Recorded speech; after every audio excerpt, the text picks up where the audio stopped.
Hello and welcome back to another installment of Strangest Locations. Today we're going to talk about Sigishora. And I'm sorry if we mispronunciate stuff. We tried our best. It's not out of any disrespect. It's just we're not good at it. All right, this is a historic town in central Romania renowned for its well-preserved medieval architecture and its status as a UNESCO World Heritage Site. Established in the 12th century by German Saxon settlers, it became an important cultural and commercial hub in Transylvania. It developed as a fortified town with defensive walls and towers, many of which still stand today. Many tragedies shaped Sighishora's history, but the town's resilience and preservation efforts have allowed its medieval character to endure. Well, the area is also associated with Vlad the Impaler. So, he was the person people say was Dracula, you know. Right. And the 15th century ruler of Wallachia. Who inspired the legend of Dracula. Vlad was allegedly born in 1431 during the Middle Ages. The town flourished as part of Transylvania's Saxon trade network, boasting skilled craftsmen and vibrant guilds.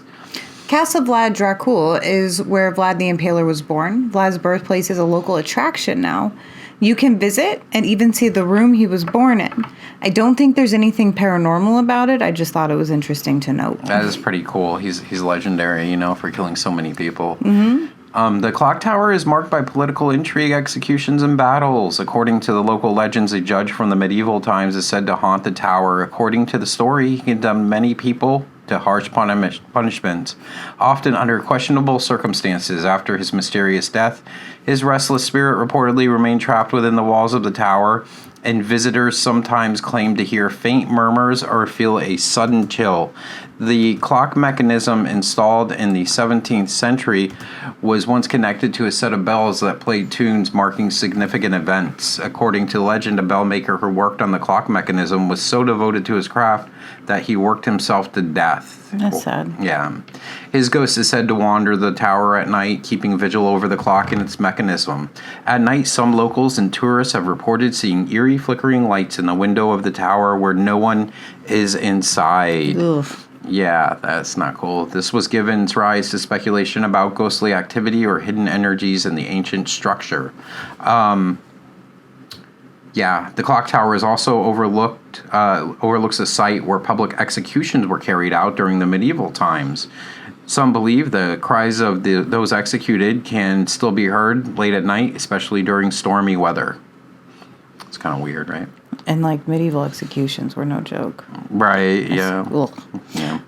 There's another spot called the Scholar's Stairs, and it's a site shrouded in legend and eerie tales. Built in the 17th century, the 175-step wooden staircase was designed to protect students and churchgoers from the elements as they made their way to the church on the hill and the old school nearby. Its dark enclosed structure and historical significance has made it fertile ground for ghost stories and paranormal rumors. One popular tale tells of a young student who studied tirelessly at the school on the hill. Pressured by his strict parents and harsh teachers, he was said to have died mysteriously, either by accident or by his own hand. Since then, visitors walking the stairs at night have reported hearing the faint sound of shuffling footsteps, whispers, and even soft weeping, as if his restless spirit lingers in the shadows. Another haunting legend involves a bride who was tragically abandoned by her groom at the altar of the nearby church. Heartbroken, she threw herself from the hilltop into the ravine below. Her ghost is said to haunt the stairs, with some claiming to see a spectral woman in white or hearing cries echoing through the dark passage. Due to its enclosed claustrophobic design, many visitors report feeling a sense of being watched or followed when ascending or descending the stairs alone. Some attribute this sensation to spirits of guards who once patrolled the area during wartime, ensuring the safety of the students and the townsfolk. Always on duty. A recurring story involves lights that seem to flicker or dance along the staircase at night, even when there are no candles or lamps lit. Some believe these lights are connected to the spirits of those who passed along the stairs over the centuries, leaving behind echoes of their presence. The Scholar's Stairs are inherently tied to the church on the hill, which features a cemetery dating back centuries. I would love to see it. Right. The proximity of the stairs to the burial ground has fueled speculation that lingering spirits might find their way into the passage, especially on misty or moonless nights. The atmospheric, dimly lit corridor, even during the day and at night, is an enclosed space with creaking wooden boards that amplify its eerie reputation. I could see that. Walking its length in the quiet hours with the combination of history and mystery makes it a compelling, if not chilling, experience. I bet. That sounds like a creepy place. The church on the hill and the adjoining cemetery among the most atmospheric and mysterious sites in the medieval town. Perched on a hill overlooking the citadel, the Gothic-style church built in the 14th century and the ancient graveyard surrounding it have long been subject to ghost stories and local legends. The tales often intertwine within the area's history, creating a setting ripe for supernatural speculation. One of the most enduring legends of the church involves a priest who is said to have lived a secret double life. While he outwardly fulfilled his religious duties, he was rumored to be involved in forbidden practices, including dark rituals. After his death, some claim to see ghostly figures wandering around the church at night, or ghostly figure, sometimes kneeling in prayer or pacing the aisles as though seeking redemption. Visitors and locals alike have reported hearing faint echoes in the choir singing in Latin within the church when it's closed and empty. Some believe that these spirits are monks or churchgoers who once worshipped there, their devotion imprinted on the building itself. Also inside the church, there's numerous accounts of sudden temperature drops, especially near the crypt areas, many attributed to the presence of spirits or residual energy from the past. The cemetery that surrounds the church contains graves dating back to the 16th century. Many of those buried there were prominent members of the community, including scholars, priests, and nobles. Locals believe that some of these spirits remain tied to their resting places, watching over the hilltop and occasionally making their presence felt. Visitors have reported seeing shadowy figures move along the gravestones at twilight, or sensing an invisible presence nearby. One specific grave is said to belong to a soldier who died defending the citadel during one of his many sieges. His restless spirit is rumored to walk the cemetery grounds, especially on misty nights, sometimes appearing in the full uniform of his era. Another common tale involves a grieving mother who lost her child during the plague outbreak. She was said to visit the cemetery every night, crying inconsolably at the grave. After her death, her ghost was seen wandering among the tombstones. Her sobs occasionally heard in the stillness of the night. Similarly to the staircase, glowing orbs and flickering lights have been reported around the cemetery, most often near the oldest graves. Some believe them to be will-o-wisp or spirit manifestations. For anyone that doesn't know, a will-o-wisp are like ghostly flickering lights that appear to float above the ground, and they're often described as a small blue flame that hovers a few feet off the ground. In folklore, they are said to be tricksters that lure travelers astray. Sometimes the manifestations at the oldest graves are thought to be those. Some visitors are claimed to hear the whispers of soft voices when walking through the cemetery alone, as if unseen figures are carrying on long-forgotten conversations. And on a few rare occasions, people have described the phenomenon where visitors feel transported to another time, hearing horse-drawn carts, ringing bells, and distant battle cries, only for it to fade moments later. If you visit there, be prepared to sense of timelessness where the veil between the living and the dead feels unnervingly thin. Oof. Yeah. But the hauntings aren't the only things that Sikashora have that make it like a strangest location. Like within the church, there's a painting, I think it's a mural, and in it is something that looks like it's depicting a UFO. Some argue that it's the artist's visual interpretation of a celestial being coming down from the heavens, while others argue that it's an alien craft. Do you think it could be documentation of extraterrestrial visits? Yeah, there's like a lot of old-timey paintings, back in the 18th, 16th, 17th centuries that like have, In Egypt, they have like depictions as well. What do you call them? The hieroglyphics of what looks like some kind of... Right, yeah. So, Sighisoara is also known as the vampire capital of Romania, in part because of Vlad the Impaler being born there. Oh, yeah? Yeah. But also because of the Strigoi. They are described as restless spirits or undead beings with vampiric tendencies. Their lore is deeply intertwined with Romania's cultural history, including beliefs that the afterlife, death, and the supernatural. There are two types: the living, that were born with certain traits or curses that were believed to have the potential to become Strigoi after death. Like, it could be something as menial as like being a redhead. It's crazy to me. Like, and then there's the dead who rise due to improper burial, unfulfilled lives, or curses. They appear as shadowy or ghostly figures that can sometimes take on physical forms resembling their former living selves. They're said to be nocturnal, coming out to feed on the life essence, such as blood of the living. They're known to cause chaos, sickness, and death, and are said to be able to transform into animals, such as wolves and birds, and are said to be capable of invisibility. How do you protect yourself from something you can't see? Crazy, yeah. When a person was suspected of being one of these creatures, their corpse was observed for unusual signs, like of lack of decomposition, movement or sound in the grave, or a rosy complexion as though the body was still alive. Preventative measures were sometimes employed, like proper burial rites, exorcisms of like a corpse, or they could take direct action by exhuming the body and piercing it with a wooden stake or even burning it entirely.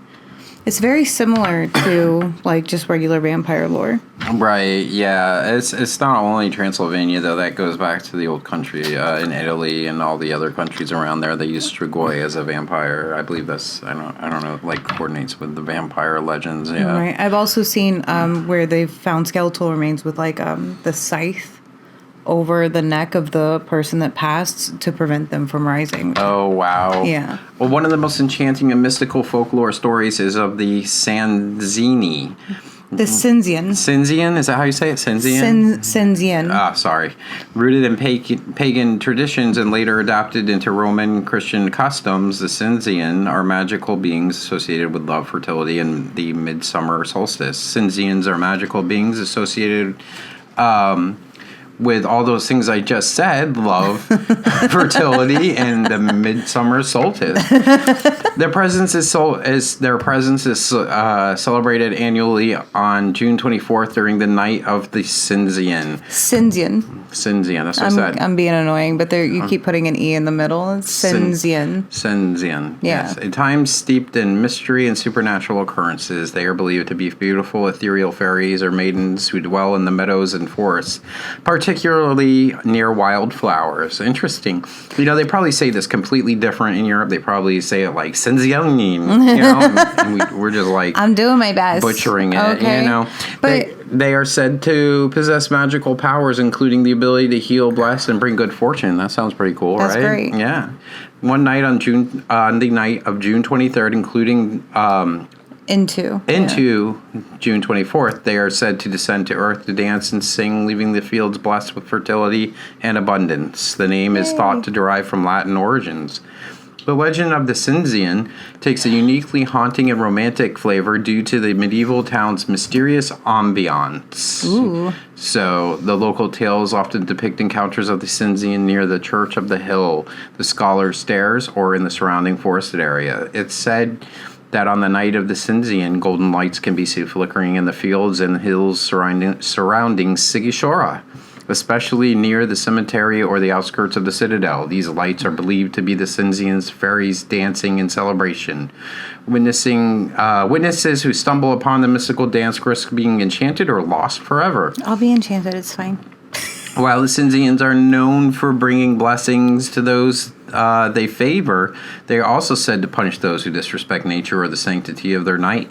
A Sigisora farmer once cut down wildflowers in bloom on the day of Sinzian, only to find his crops withered overnight. His descendants supposedly heard whispers in the wind near the Scholar's Stairs, warning them never to repeat the mistake.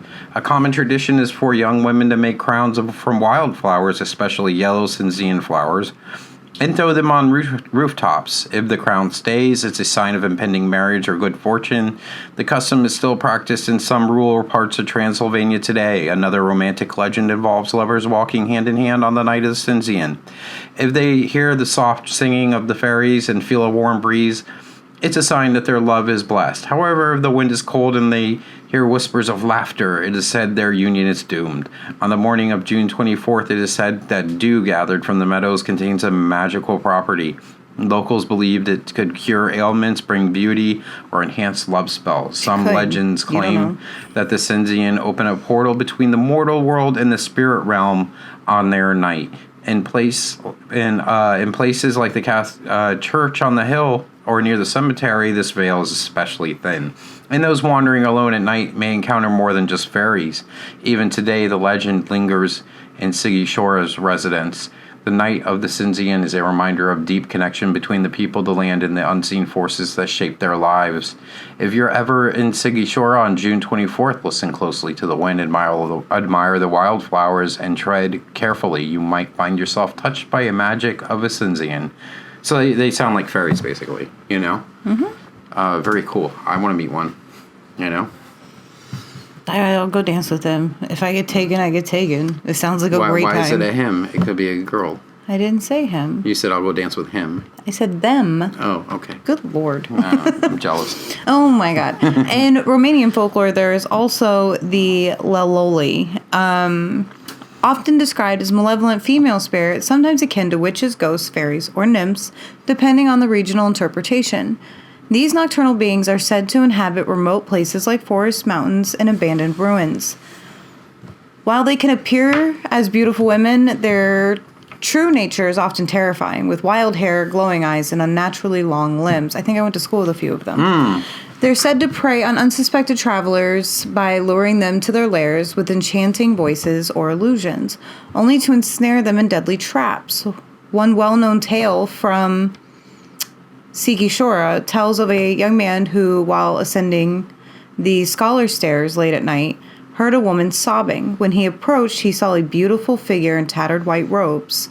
The figure beckoned him, and he followed her, only to realize too late that she had led him deep into the woods. His body was found days later near the church on the hill, his face frozen in terror. Ooh, that's not good. Locals blamed the Laloli. Of course they blamed women. Mm-hmm. Yes. The church on the hill cemetery is another location associated with these beings. According to legend, they are drawn to places of sorrow and death. Wow. People have reported hearing whispers and laughter among the graves at night, and some believe the Laloli guard the souls of the unburied or those who died violently. Near Sikishora, an old ruined tower is said to be a gathering place for the Laloli. I don't know if I'm saying that right. I hope so. Right. Locals avoid the area, especially on stormy nights, fearing the spirits might lure them into the darkness with flickering lights or eerie songs. One legend tells of a young bride, again another young bride, who was abandoned on her wedding day. What is with these men? Heartbroken and humiliated, she threw herself from the hill overlooking the citadel. Poor thing. Oh, that's Her sad. spirit transformed into a loli. Of course it did. It said she wanders the streets at night crying out for her lost love. Some claim to see her spectral figure near the church on the hill, her sobs carried on the wind. Aww. Yeah, that's sad. Local superstitions offer various ways to ward them off, like garlic and iron, avoiding whistling, which is interesting because we have similar rules here in the U.S. as well, which makes me think that there's something to this whole not whistling thing. And staying indoors on certain nights, like on full moons, when they are believed to be more active. Yeah, sounds about right. You know, I guess the old country has all these goblins and elves and fairies And when people migrated to the U.S., we adopted stuff. yeah. Similar to our boogeyman, Romanian children have the... Bow bow. What'd you say? Bow bow? I'm kidding. Bow bow. It's said to be a shadowy, shape-shifting entity that preys on disobedience, fear, and vulnerability. Now, this one kind of sounds like trying to get the kids not to go out late at night. Make them behave. Yeah. While the legend of the Bow Bow is widespread throughout Romania, in Sigishora, the eerie medieval setting amplifies its chilling presence, making it an integral part of the town's folklore. Usually shrouded in shadows, it is no distinct form, allowing it to take on terrifying shapes, such as a tall, cloaked figure, a grotesque beast, or even a swarm of crawling insects. Ew. Parents often warn misbehaving children that the Bow Bow may come for them if they don't listen, especially if they wander outside after dark. It is said to feed on fear, appearing as only to those vulnerable afraid of it. Its power grows in places with a history of sorrow and tragedy. One local legend claims the Bow Bow haunts the shadowy cast of the iconic clock tower in Sigishora at dusk, when the light begins to fade. Its presence is said to grow stronger, lurking in the darkened alleys and narrow streets below. Children who play too close to the tower at night are warned that the Bao might snatch them away. It is also rumored to appear that the scholar's staircase after sunset. A story tells of a young boy who refused to attend school and was dared his friends to climb the stairs alone at night. Halfway up, he saw a shifting shadow that seemed to block his path. Whispering his name, the boy ran home in terror and claimed the Bao had come to punish him for his disobedience. Around the church on the Hills Cemetery, it is said that it preys on those who disrespect the graves or disturb the peace of the resting spirits. One tale recounts a gravedigger who worked late into the night and felt an overwhelming sense of dread. When he turned, he saw a dark figure standing silently among the tombstones. The next day, he refused to return to the cemetery, claiming the Bao had marked him for his greed. Its presence is surrounded by rules and superstitions, such as obeying your parents and elders, avoiding shadows, especially near dusk or in poorly lit areas, and wandering outside after sunset, especially near the cemetery clock tower or forested edges of Sigishora, is considered risky. The fear of being taken by it has likely kept many children from wandering into the dangerous areas or misbehaving recklessly. The legend could be a result of fear of the unknown from the haunting atmosphere of Sigishora, but just to be on the safe side, I wouldn't wander into the dark corners in any areas there. I wouldn't either. I wouldn't either. Yeah, that's scary. So in Romanian folklore, owls, which I've always found owls like eerie and kind of creepy. They're aliens. Yeah, they are. Owls are often seen as creatures of mystery, wisdom, and the supernatural. The Ural owl legend ties into these beliefs, serving as a reminder of the thin line between life and death in a place as ancient and storied as Sikishora. This legend is lesser known, but an intriguing tale. The Ural owl is a large, ghostly pale bird native to Eastern Europe, but is not commonly seen in that area. But its appearance has long been associated with omens and hauntings in the Sikishore region. According to local lore, it's considered a messenger of the beyond, appearing only in moments of great importance or tragedy. It's also said to perch near the church on the hill or the scholar's stairs, watching silently, its eerie call breaking the stillness of the night. The most prominent tale involves a Ural owl that reportedly appeared before a great plague struck Sikishore in the 16th century. It was said to circle the church on the hill and the cemetery for 3 nights, its mournful cries echoing across the citadel. Locals took it as a warning from the spirit world, but the plague came regardless, leaving many dead in the town haunted by sorrow. Another version of the legend portrays the owl as a protector rather than a harbinger of doom. It is said to guide the souls of the recently departed to the afterlife, especially those who died tragically or violently. If seen near the grave in the church, or like near a grave in the church on the hill cemetery, it is believed the owl is guarding that spirit, ensuring it finds peace. Some stories claim that the owl appears to mark significant historical moments and transitions. Right. For example, one of them was spotted near the clock tower on the night Vlad Dracul, Vlad the Impaler's father, arrived in Sikishora, as though acknowledging the arrival of a fateful figure in history, which I find interesting. Mm-hmm. That is interesting. Because then it can also see the future. Yeah.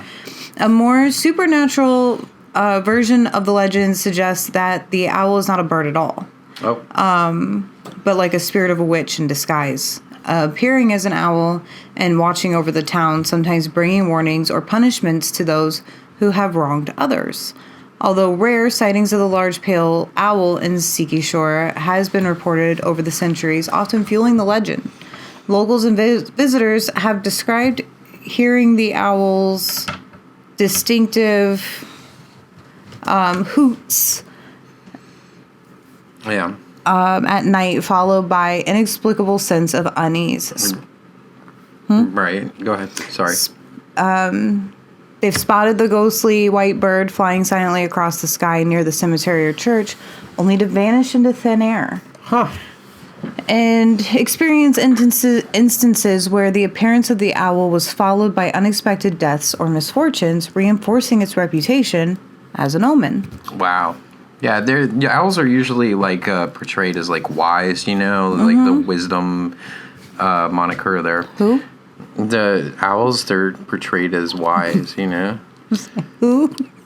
Oh. I'm an owl. He was so silly. I'm a dork. Silly. Go ahead. It's your turn. I don't know. We got to stop here, folks. I'm sorry. Another legend known to the Sigishora city is that of the giant and the golden globe. It weaves together a theme of greed, divine punishment, and the supernatural, embodying the town's folklore-rich heritage. This story, often whispered among locals, is said to explain the origins of a mysterious golden artifact tied to Sigishora's iconic clock tower. Long ago, when Sigishora was still a growing settlement surrounded by thick forests, it was said that the giant lived in the hills overlooking the town. The giant was known as Guzgan. He was no ordinary creature. He possessed immense strength and deep obsession with gold. Tales spoke of his hoard hidden in caves somewhere near the citadel, guarded fiercely by his towering presence. One year, a severe drought struck the area. In Sigishora, people suffered greatly. Crops withered and rivers dried, and famine loomed. Desperate for aid, the townsfolk sought the giant's help, knowing the supernatural strength and access to hidden springs in the mountains. Guzgan agreed to help, but his price was steep, a golden globe to crown his treasure hoard. The townsfolk, though reluctant, agreed. They pooled their resources, melting down every gold object they could, like rings, goblets, and coins, until they created a magnificent golden globe. They presented it to the giant, who, true to his word, struck the ground with his mighty fist and released a freshwater spring that saved the town. However, Guzgan, his obsession with the golden globe consumed him. He carried it everywhere, refusing to leave it in his cave for fear that someone might steal it. He became paranoid and violent, lashing out at anyone who approached him. Over time, his heart, once capable of compassion, turned as cold as the gold he worshipped. One day, Guzgan climbed to the highest hill overlooking Sigishora to admire his treasure under the sunlight. In his hubris, he declared himself greater than the gods, for he alone controlled life through the spring and wealth through the gold. That was a mistake. Yeah. This act of blasphemy angered the heavens, of course. A massive storm erupted, and a bolt of lightning struck Guzgan and his globe. The giant was turned to stone, his form forever etched into the hillside. The golden globe was hurled through the air, landed somewhere in Sigishora. After the storm cleared, the townsfolk searched for the golden globe, believing it to be a divine gift. They eventually found it glowing faintly near the site of what is now the clock tower. Believing it to be sacred and a symbol of protection, they decided to place it atop the tower to watch over the town. To this day, the golden sphere atop Sigishora clock tower is said to be the very globe created by the giant Guzgan. Created for him. Mm-hmm. Locals believe it retains magical properties in warding off misfortune, keeping the citadel safe from invaders and disasters, and serves as a reminder of the consequences of hubris and avarice. Mm-hmm. Visitors admire the golden globe at the clock tower's pinnacle, unaware of the legend behind it. Locals sometimes recount the story to tourists, adding a touch of mysticism to the town's already magical aura. On stormy nights, some claim to see the faint outline of the giant shadow on the hills near the citadel, as if he's still watching over for his treasure. Scary. I believe it's all real. How did they get? We'll put some pictures up of it. I want to know how big it is. Yeah, we'll see. Yeah. We'll get online. Throw some. They have pictures of everything. Despite modern developments, it retains its medieval charm, especially in its old town. Highlighted by landmarks like the clock tower, which is the tallest clock tower, I believe, in all of Romania. The church on the hill, the cobblestone streets lined with the colorful houses. It's weird because it's like this medieval creepy feel, but the houses are colorful and bright. Yeah. It remains a significant cultural and historical attraction in Romania. That place is super haunted. I want to go there. It sounds cool. I want to see the cemetery. I've always had like a weird thing for cemeteries, even as like a kid. When my family would travel out of state, I would go to like all their old cemeteries to go check them out. I find that stuff fascinating. Yeah, I'll be at the hotel.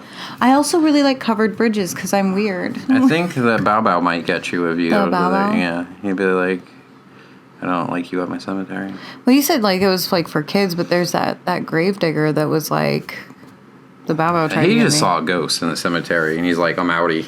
It's possible. It's a lot of women that like.